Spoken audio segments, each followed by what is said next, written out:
À C'est jamais pareil. Il est avant tout chroniqueur et ensuite, accessoirement, avocat et docteur en droit. Frédéric Bérard, bonjour. Très subsidiairement, bonjour Frédéric. Des gros accessoires, plein de gros sujets ce matin. On va commencer avec ces dispositions du fameux projet de loi pour protéger les élus qui avait été présenté par la ministre André Laforêt au début du mois d'avril. Il y a des craintes des centrales syndicales. Ils craignent que ce projet de loi, dans sa forme actuelle, pourrait donc risquer de criminaliser la participation démocratique. On dit aussi que ça laisserait la place à l'arbitraire. Il y avait les centrales syndicales, la Ligue des droits et libertés et des spécialistes qui demandent carrément le retrait de l'entièreté des mesures pour protéger les élus dans ce projet de loi. Est-ce que tu partages leurs craintes?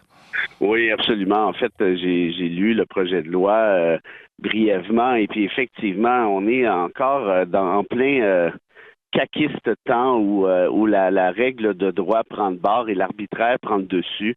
Par exemple, on peut demander une injonction à la Cour supérieure par rapport à la participation citoyenne dans des assemblées, mais ça, c'est déjà des éléments qui peuvent exister dans le code criminel quand il y a des débordements qui sont importants, par exemple, je sais pas moi, un méfait ou du harcèlement. Or, ici, aller demander à la Cour supérieure dans le cadre d'une injonction, je ne sais pas si la ministre est au courant, là, mais premièrement, ça prend un temps fou, ça coûte très cher, et puis là, la peine qui serait rattachée à ça serait une peine de 50 à 500 $. Ça pour pas dire que c'est quand même relativement ce qu'on pourrait appeler une blague. Et pour le reste, c'est qui va décider, et c'est surtout ça, hein, l'espèce d'appréhension des centrales syndicales et de la Ligue des droits des libertés, c'est qui va décider si la ligne est franchie au final? Qui va décider si le citoyen va trop loin? Or, on a déjà un cadre législatif qui est clair là-dessus. Tu ne peux pas faire de violence verbale, tu ne peux pas faire de violence physique, mais pour le reste, si un citoyen va dans une salle de son conseil municipal, Frédéric, et se lève au micro et dit à la mairesse, je suis d'avis que, bon, tatati, tatata, à partir de quand on va pouvoir invoquer la loi? À partir du moment où la mairesse se sentira offusquée? Ou autre. Donc, bref, ça va être un joyeux bordel, surtout que là, on réclamera l'intervention des tribunaux. On va judiciariser des affaires qui, manifestement, n'auraient pas besoin de l'être. Mais je crois que les intentions étaient bonnes à la base. Alors là, qu'est-ce qu'on fait? Est-ce qu'on apporte des amendements ou est-ce qu'on jette le bébé et l'eau du bain avec? Mais ça, c'est souvent comment je dirais, l'espèce de propension, puis c'est pas la CAQ qui a commencé ça, on le voit déjà depuis quelques années avec le populisme ambiant, c'est d'adopter des projets de loi pour laisser croire aux gens, aux citoyens, aux élus, dans ce cas-ci, regardez, on s'occupe de vous. Et je suis d'accord avec toi, évidemment que l'idée, l'intention n'est pas mauvaise. Sauf que la réalité, c'est que si tu adoptes un projet de loi qui ne sert à rien ou qui ne fait qu'empirer la situation, est-ce qu'on est plus avancé? Je le répète, il y a déjà un cadre législatif qui permet d'empêcher ces débordements-là. Ça s'appelle le code criminel. Pas besoin d'avoir d'une loi supplémentaire qui prend comment je te dirais, puis ça, c'est quand même relativement problématique en quelque sorte, parce qu'il prend le parti des élus à 1000%, leur laissant le soin de gérer en tout arbitraire s'ils se sentent offusqués ou pas. Donc, ça pour dire que moi, je mettrais aussi probablement la hache dans ce projet de loi-là, ou s'il pourrait y avoir une réforme, encore faudrait-il que celle-ci soit faite en profondeur. Vous irez lire l'article, il y a des exemples qui sont donnés, notamment, je crois, à Trois-Rivières, quelqu'un qui avait traité sur Facebook un élu d'incompétent et l'élu a envoyé une mise en demeure. On s'entend que ça, c'est un exemple qui était donné parmi tant d'autres, là.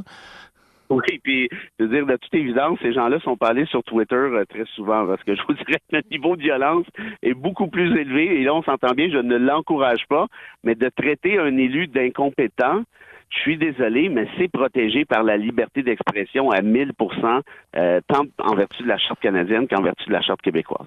La presse, Frédéric, qui nous révélait lundi une histoire sordide d'avortement clandestin survenu à Montréal au début de l'année 2024. En fait, la femme a été contrainte de se faire avorter par un pseudo-médecin sous la menace de son conjoint. Ce dernier qui est toujours détenu, qui fait face à la justice. Quand j'ai lu ça, ça m'a donné des hauts le cœur. Comment une histoire comme celle-là, c'est possible au Québec en 2024? C'est absolument épouvantable. Puis je suis très content, Frédéric, que le juge ait qualifié l'acte de barbare. Quand un juge emploie des termes forts comme ceux-là, on voit tout de suite où ça s'en va. Le problème, c'est que c'est pas certain que la couronne ait utilisé le bon chef d'accusation. Le juge l'a soulevé. On a parlé d'agression sexuelle grave. Le juge a dit qu'est-ce qu'il y a de sexuel dans ce geste-là. Et pour le reste, le geste a été répété, si je ne me trompe pas, tu me diras, mais je pense que c'est 4 jours, pendant 4 jours après le premier événement comme tel. Donc, il y a vraiment un volet prémédité, répétitif et autres. Et lorsqu'on parle de pseudo-médecins, je vous épargne les détails, mais vous irez lire là, les moyens utilisés là, pour l'avortement. Là, c'est digne du Moyen Âge. Là. Non, c'est épouvantable, ça se raconte même pas à la radio. Et ce qui est assez fascinant là-dedans, Frédéric, si tu me permets un bref retour, comment l'avortement a été reconnu légal au Canada, c'est dans l'arrêt Morgan Taylor, le docteur Morgan Taylor, qui notamment pratiquait à Montréal, qui avait été accusé parce que lui pratiquait des avortements, puis il disait oui, je vais continuer de le faire, même si c'est illégal dans le code criminel, parce que la femme a droit à X et Y. Et la décision de la Cour suprême, dans le premier arrêt Morgan Taylor, avait été rendue par une juge femme, la juge Bertha Wilson, qui avait mis l'accent sur le droit à la sécurité physique et psychologique des femmes. Pourquoi? Parce qu'il avait été démontré en preuve que plusieurs femmes, compte tenu de l'interdiction de se faire avorter, s'auto-avortaient, et je passe les détails graphiques, ou allaient voir là, des charlatans, souvent en région, qui pratiquaient des espèces d'avortements un peu de croche. Pourquoi je parle de la région? C'est parce que contrairement aux grands centres, il n'y avait pas d'autres moyens, là, bien souvent. Donc, ça pour dire que la Cour suprême avait établi ça très, très, très clairement. Et là, aujourd'hui, en relisant cette histoire-là, moi, ça m'a rappelé, en quelque sorte, qu'on n'est jamais trop loin d'un retour vers le futur, disons ça comme ça. Et on va terminer avec le projet d'usine de batterie de Northvolt qui a encore une fois été la cible de vandalisme. Là, il y a des bombes artisanales qui ont été retrouvées sous de la machinerie qui s'affaire à préparer le site pour la construction de la future usine. Là, certains parlent d'éco-terrorisme. Est-ce que ça a une valeur sur le plan juridique? Est-ce que ça existe dans le code criminel, l'éco-terrorisme? En fait, c'est simplement une couleur qu'on donne à l'acte en question parce que l'acte de terrorisme en soi suffit. On n'a pas le droit au Canada, au Québec, de faire du terrorisme, peu importe la raison, que ce soit pour un motif idéologique, que ce soit pour un motif de vengeance. Et quand je parle de motif idéologique, c'est peu importe la cause qui sera servie à ce niveau-là. Moi, j'irais à te prédire, Frédéric, qu'il y en aura de plus en plus de gestes du genre, et c'est dommage parce que le terrorisme est condamnable et doit être condamné, on s'entend bien. Mais pourquoi il y aura de plus en plus de gestes du genre? Parce que très manifestement, les gouvernements ne font à peu près rien en matière de lutte au réchauffement climatique et les groupes qui se sentent concernés considèrent que c'est la seule option. Malheureusement pour eux, en agissant comme ça, c'est-à-dire en faisant du terrorisme, souvent, si ça se trouve, ils font reculer la cause davantage qu'ils la font progresser.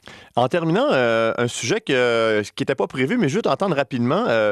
Je veux revenir sur le livre J'accuse les tortionnaires d'Omar Khadr. On t'avait reçu l'année passée, on en avait parlé, on avait une discussion avec des lecteurs, lectrices, et j'ai vu sur les médias sociaux que tu as rencontré une jeune lectrice qui l'a lu à 12 ans.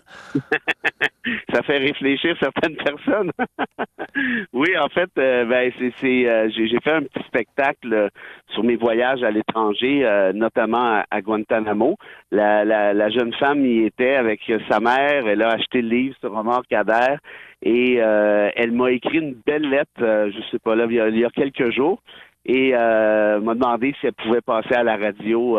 J'ai dit ben oui, évidemment, je me suis arrangé avec l'animateur. Et donc, c'est très touchant pour un auteur de savoir qu'on puisse être lu par des adolescents, mais aussi le message qu'a envoyé cette jeune-là, c'est un message, Frédéric, d'espoir. À la lecture du livre, j'ai réalisé qu'on n'avait pas toute la vie pour faire ce qu'on a à faire. Puis il faut se mobiliser contre l'injustice. Bon, tu vois un peu.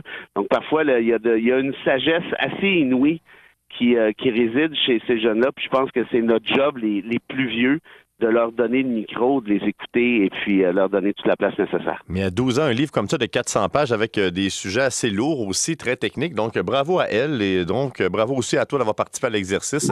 Impressionnant ce matin là, d'avoir ça. Bravo à elle à 100%, j'ai rien à voir là-dedans. Frédéric Bérard, merci beaucoup.